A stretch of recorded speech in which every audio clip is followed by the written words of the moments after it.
Vous êtes sur la Tempo Africa, mesdames et messieurs, merci de votre fidélité à nos programmes. Au sommaire de cette édition, battu et éliminé par l'Angleterre, l'aventure des Lions du Sénégal s'arrête en 8e de finale de la Coupe du Monde. Cependant, les supporters font espoir sur ces voyants soldats. Reportage à suivre en début de journal. Sitting devant l'Assemblée nationale, le comité de coordination des femmes et des jeunes de Kaffrine réclame justice pour Honorable Amindiaye Nyebi qui, on le rappelle, a été victime de violences physiques à l'hémicycle la semaine dernière. Enfin, Women Entrepreneurship Day, l'association JIDER célèbre les femmes entrepreneurs du Sénégal. Les actrices ont organisé un panel de discussion autour de l'entrepreneuriat féminin avec les femmes entrepreneurs venues du pays et de l'Afrique. Les pages internationales et sportives viendront clôturer ce journal. Bonsoir et bienvenue à tous. Qatar 2022, comme annoncé dans le sommaire, les Lions prennent l'eau contre l'Angleterre sur le score sans appel de 3-0. Complètement passé à côté du rendez-vous, l'équipe nationale Sénégal s'est faite malmener par l'Angleterre à 8e de finale de la Coupe du Monde. Le rêve des champions d'Afrique s'arrête ainsi à ce 8e de finale. Reportage.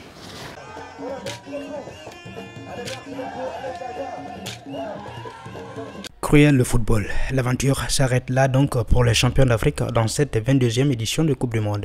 Face aux Three Lions, les Lions de la Teranga n'ont pas existé dans ce 8e de finale.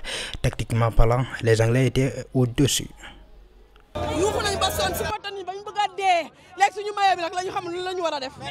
Encourager Lions yi aussi war encourager parce que ay jambar lañu anglais dañoo gëna gaaw rek loolu la anglais dañoo gëna gaaw lañu nday seen morom rek ñoo ñibbi mais ñi leen di ñaanal. Les premières minutes étaient pourtant encourageantes pour les Lions, mais encore une fois, l'inefficacité dans les 16 derniers mètres ont payé cash. Aujourd'hui, ce n'était pas notre jour. Au début, on s'est montré vivace avec 2 occasions de but qu'on devait marquer avec Boulaïda, mais après, au fil du temps, on s'est rendu compte que, en fait, on avait en face de nous une équipe beaucoup plus compétente du point de vue tactique, du point de vue technique, et il fallait s'y attendre. C'est l'Angleterre, il fait partie en fait des 5 top mondiales. Donc nous, on devait subir. Mais le deuxième but qu'on a pris, en fait, c'est ce qui nous a un peu en fait bouleversé en fait quoi. Si on était à 1-0 à la mi-temps, donc à la deuxième mi-temps, on pouvait se donner et se recréer. Mais on a pris 2 buts, qui fait qu'après au retour, en fait, les joueurs étaient un peu pas dans leur jour en fait quoi. Pas dans leur jour, peut-être oui, les hommes d'Aliou Cissé peuvent regretter certaines absences dans d'importants secteurs de jeu. Face à de telles équipes comme l'Angleterre, l'espérance pouvait bien évidemment compter dans ce jeu. On a une équipe démunie. Yakarna Sadio Mané footballul mondial bi yépp. Donc am nañu 2 wala 3 ba 4 titulaires yo xamné tay footballuñu, mais Sénégal quand même woné nañ jambar. Supporters yi aussi woné nañ ngëm-ngëm ci équipe bi, woné nañ patriotisme. Té lolu il faut le saluer. Tay perte nañu mais gis nañu xalé yi amul kenn ku ci dem ñu ngi tok ñu ngi am yaakar ci équipe bi. Ba la 90e minute ku nekk mi ngi doon xalaat ne Sénégal dina égaliser. L'année 2022 aura été une année de gloire pour Aliou Cissé et ses hommes, une Coupe d'Afrique des Nations, une qualif pour la Coupe du Monde, un 8e de finale à l'appui. Les amoureux du ballon sont passés par toutes les émotions. À présent, focus sur la Coupe d'Afrique des Nations 2024 en Côte d'Ivoire. Agression de l'honorable Amindiaye, le comité de coordination des femmes et des jeunes de Kaffrine sollicite la mobilisation de toutes les femmes et de tous les jeunes contre de tels actes annonciateurs du chaos qui guette le pays. Le comité réclame à la justice de s'autosaisir immédiatement de cette affaire. C'était à l'occasion d'un sitting tenu devant l'Assemblée nationale.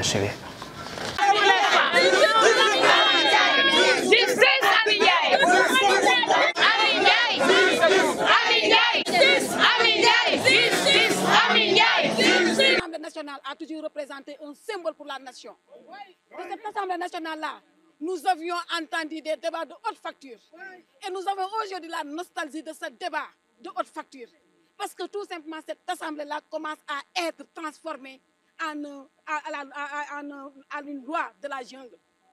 Alors qu'aujourd'hui, on ne peut pas permettre, au niveau de ce symbole-là, où ont défilé les grands hommes de ce pays-là, donc qui se transforme en une loi de la jungle où le plus fort n'hésite pas à terrasser le plus faible.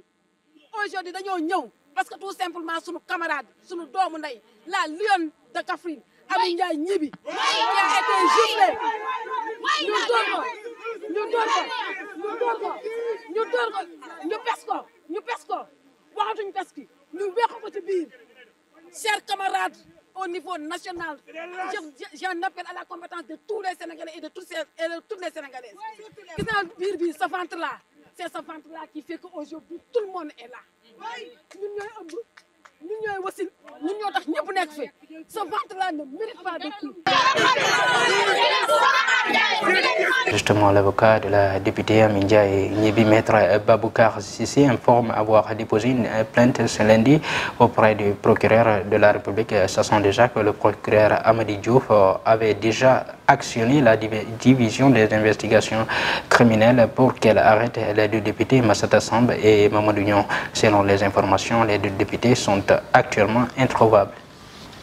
Et puis l'affaire Papa Alégan, la femme du journaliste d'investigation, a rendu visite ce matin à son mari, mais les nouvelles ne sont pas bonnes. Aïssa Fall Niang a révélé que son mari serait gravement malade. Après 3 jours de grève de la faim, son état de santé se dégrade gravement. Il arrive à peine à marcher et à parler, a-t-elle renseigné. Madame Niang ajoute: nous informons l'opinion nationale et internationale et avisons les autorités de la nécessité de prendre toutes les dispositions afin d'éviter l'irréparable.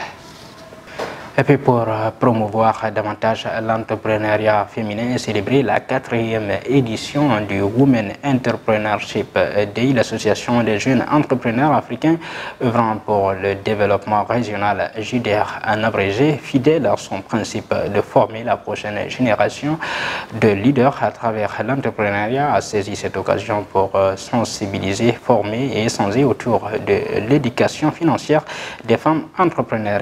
Mariama Faye, vice-présidente de l'association JDR. Nous avons eu le plaisir en fait d'être accueillis dans les locaux de la DER, la délégation à l'entrepreneuriat rapide des jeunes et des femmes, ici pour organiser un panel autour de l'entrepreneuriat féminin. Notre objectif cette année, c'est de former et de sensibiliser et d'échanger autour des finances, autour de l'éducation financière, autour des investissements, autour de l'épargne. Nous savons qu'au Sénégal, il y a beaucoup de femmes qui sont dans l'entrepreneuriat. Et nous savons que les femmes sénégalaises, naturellement, sont très fortes dans tout ce qui concerne la vente, le commerce, le marketing, le conseil, etc. Maintenant, le constat est que malgré tout, on a du mal à changer et à quitter la pauvreté. Parce que les femmes sénégalaises, elles ont ce côté excessivement social qui fait qu'elles ont tendance à réutiliser tous leurs bénéfices dans leur famille, dans leur société. Parfois aussi, c'est par rapport à une quête d'un statut social et on aimerait leur donner des conseils pour mieux gérer justement leur trésorerie, mieux gérer leurs recettes, mieux investir, mieux épargner pour justement préparer et se préparer à toute éventualité. Parce qu'on sait qu'au Sénégal, l'entrepreneur n'est pas encore très bien protégé sur le plan de l'assurance, sur le plan de la santé et tout. Donc c'est bien que la femme entrepreneur soit consciente qu'il est important pour elle d'épargner, d'investir et même de monter avec d'autres femmes des projets, de plus gros projets. Et puis, obtention de la licence de pêche, d'après la plupart des parlementaires qui se sont adressés au ministre Pape Sagna Mbaye, les difficultés des pêcheurs au Sénégal sont accentuées par l'inégale distribution des licences de pêche, ce qui n'est pas l'avis du ministre. Selon lui, aucune licence n'est délivrée au Sénégal sans passer par le circuit de la commission d'attribution de la licence de pêche. Pape Sagna Mbaye, ministre de la Pêche et de l'économie maritime. Vous pensez que cette cohorte peut être corrompue? Ou bien ce sont des manchots? Ou bien beaucoup plus patriotes qu'eux? Ou plus intelligents qu'eux? Non. Aucune licence n'est délivrée sans passer par ce chemin. Je l'ai su quand je suis venu au ministère.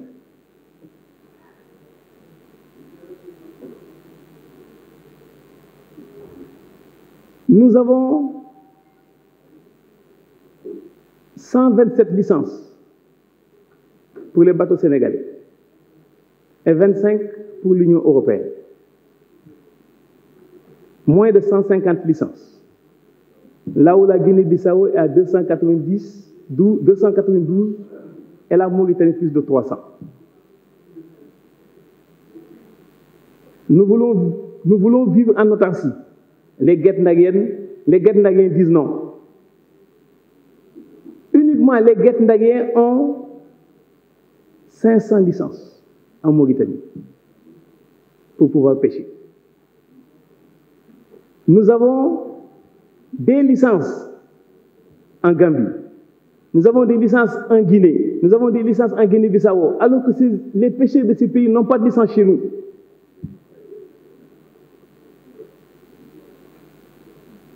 En commission, on m'a demandé la transparence.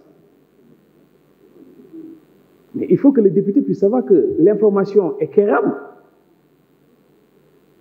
Le député est doté de véhicules ou d'indemnités de véhicules. Restons toujours à l'hémicycle. Le ministre de la Microfinance, de l'économie sociale et solidaire s'est réjoui du vote de son budget ce samedi par les parlementaires de la 14e législature. Victorine Ndeye est revenu sur l'articulation qui sera faite à travers ce budget. À en croire, ce sont les acteurs qui sont dans la production qui seront accompagnés en premier. Madame le ministre Victorine Ndeye.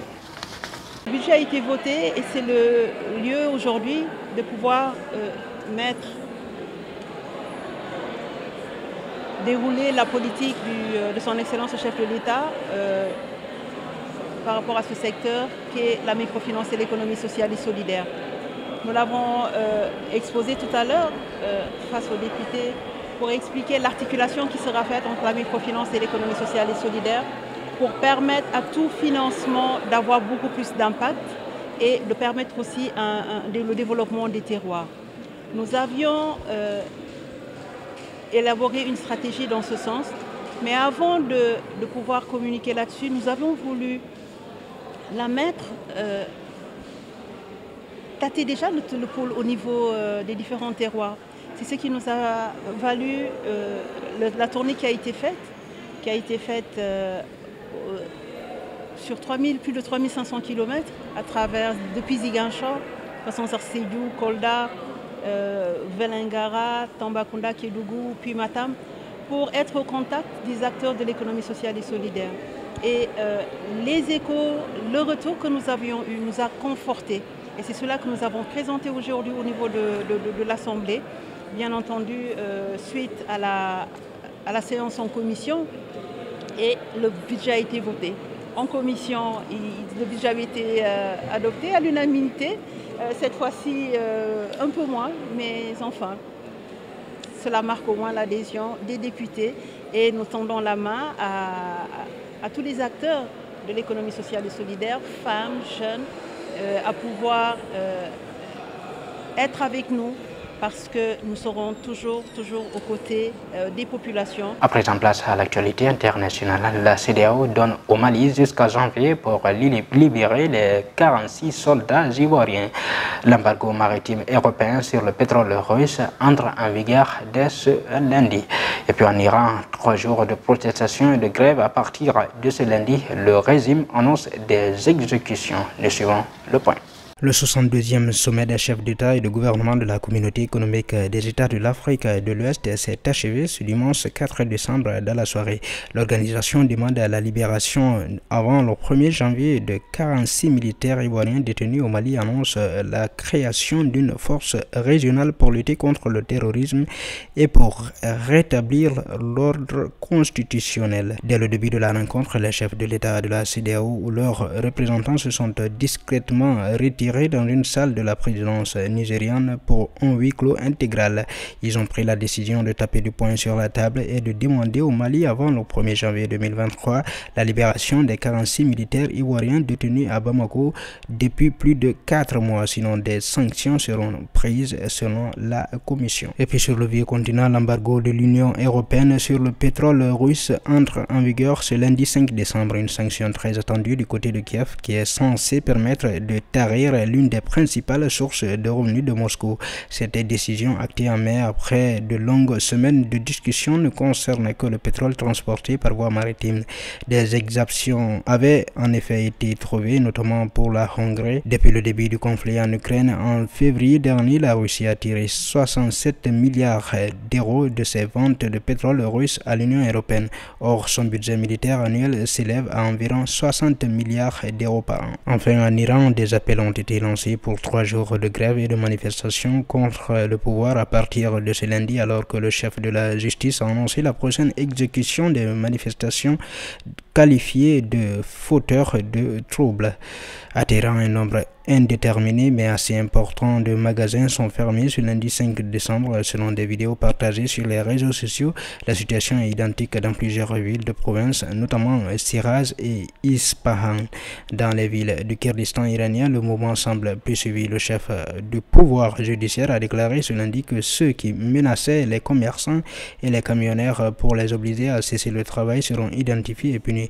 Le pouvoir a également mis sous scellé certains magasins et enfermé notamment le restaurant et la bijouterie de l'ancien footballeur international Ali Day, qui avait annoncé la fermeture de ces magasins en soutien au mouvement de protestation. Maintenant, place à la page sportive spéciale Qatar 2022. Les Lions prennent l'eau puis l'avion. Et puis c'est dommage que ça finisse aujourd'hui. On est déçu. Déclaration de Kalidou Koulibaly après la rencontre face à l'Angleterre. Enfin, c'est une défaite collective, confie Abdou Diallo après le match. Nous suivons les explications. Rien ne semblait arrêter les Anglais dans ce 8e de finale. Finalement, les Lions du Sénégal tombent les armes à terre et retournent à la maison opposée à l'Angleterre à 8e de finale de la Coupe du Monde au Qatar ce dimanche 4 décembre. Les Lions du Sénégal n'ont pas eu un mot à dire. Inefficaces en attaque, fébriles en défense, les hommes d'Aliou Cissé ont pris l'eau, étaient battus et donc éliminés par les Trillions qui s'ouvrent la voie des quarts de finale contre la France. Toujours Qatar 2022, un des très rares joueurs sénégalais qui s'est un peu montré à la hauteur lors de cette débâcle face à l'Angleterre. Le capitaine des Lions n'a pas cassé son immense déception après cette élimination et a donné un constat implacable. Au micro de nos confrères de Beansport, Kalidou Koulibaly se confie. Un match difficile contre une grande équipe d'Angleterre. On savait qu'il était favori. C'est dommage qu'on ait considéré 3 buts sur 3 contre-attaques alors qu'on arrivait à les contenir. Je pense qu'on a tout donné. L'équipe voulait donner une bonne image de notre pays. C'est dommage que ça se termine aujourd'hui, mais on peut être fier de nous parce qu'on a fait de grandes choses malgré le nombre d'absences qu'on a eu. On va encore grandir et apprendre de nos erreurs. J'espère qu'on sera là dans 4 ans. Enfin, le défenseur central des Lions qui est complètement passé à côté de la plaque est revenu sur la déroute contre l'Angleterre à 8e de finale de la Coupe du Monde. Abdou Diallo dit ceci, c'est un peu dur d'analyser, mais je pense que l'Angleterre était au cran, au-dessus. Ils ont maîtrisé leur sujet sur l'ensemble de la partie. Nous avons manqué le réalisme dans les deux surfaces, que ce soit défensivement comme collectivement. À ce niveau, ça ne nous pardonne pas. On a manqué pas mal de choses. C'est dommage, mais au moins ça nous permet de partir d'ici en se disant qu'il y a encore du travail à faire et du chemin à parcourir. Forcément, on avait de plus grandes attentes. Mesdames et messieurs, voilà qui met fin à cette édition d'information. Tout le plaisir a été pour moi de vous servir. Restez en compagnie des programmes de la Time for Africa, les meilleurs.